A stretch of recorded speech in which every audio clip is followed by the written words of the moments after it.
In 2010, UEFA introduced the financial fair play rules. The rules essentially aim to keep clubs from spending themselves into financial difficulty, and in UEFA's words, to improve the overall financial health of European football. Due to several legal challenges brought against UEFA, the severity of the penalties for clubs failing to comply with the rules are subject to change. But as a broad summary, the rules state that football clubs must balance their books over a period of 3 years.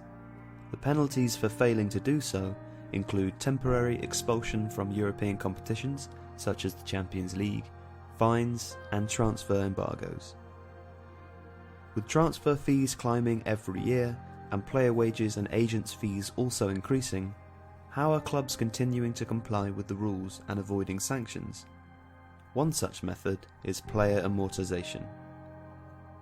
Player amortisation is a term used to describe the way in which football clubs account for the cost of players. Supporters and newspapers often discuss transfer finances in the form of net spend. For example, Angel Di Maria cost Manchester United £59.7 million in 2014. They then sold him to PSG in 2015 for £44 million, so their net spend was minus £15.7 million.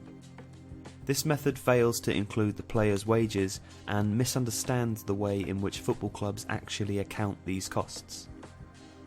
In Di Maria's case, rather than showing a loss, Manchester United's records for the 2015-16 season will actually show an annual profit improvement of £22.7 million. Here's why. Rather than showing a cost of £59.7 million in their accounts the year they bought Di Maria, the club will amortise the cost. Di Maria signed a 5-year contract, so United spread his transfer fee over 5 years, showing £11.94 million per year. Di Maria was also reported to be earning £280,000 per week, or £14.56 million per year. They add this cost to his amortised transfer fee, meaning that the club's accounts show Di Maria costs them £26,500,000 per year.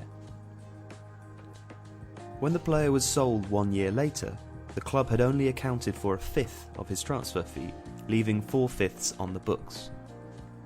The £44 million that PSG paid for him accounts for most of this, leaving United showing a loss of £3.76 million on the deal. After the sale, however, the club are relieved of paying for the player. The £26.5 million it costs to employ Di Maria every year was no longer outgoing. When you take that into account, deducting the loss made on the transfer, you see that the club actually made an annual profit improvement, having spent £22.7 million less than they had spent the previous year. A more recent example could be Henrik Mkhitaryan. The midfielder cost Manchester United £26 million in transfer fees. He's also reported to earn around £200,000 per week, or £10.4 million per year. Applying the same process of amortisation, the club will calculate his annual cost at £16.9 million. If he stayed for the duration of his 4-year contract, he'd end up costing United £67.6 million. But if the player dropped in value and the club were to sell him in 2 years' time for, let's say, £10 million, the accounts following the year of his sale would show an annual profit improvement of £13.9 million, rather than a loss of £16 million, as the net spend figures would show.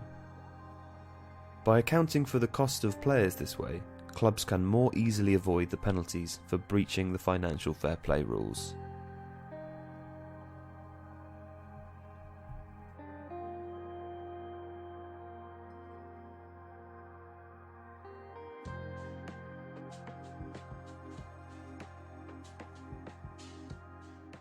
Traditionally, football clubs weren't renowned for making money, but with the influx of additional commercial and broadcasting revenues, Premier League clubs are now largely recording profits.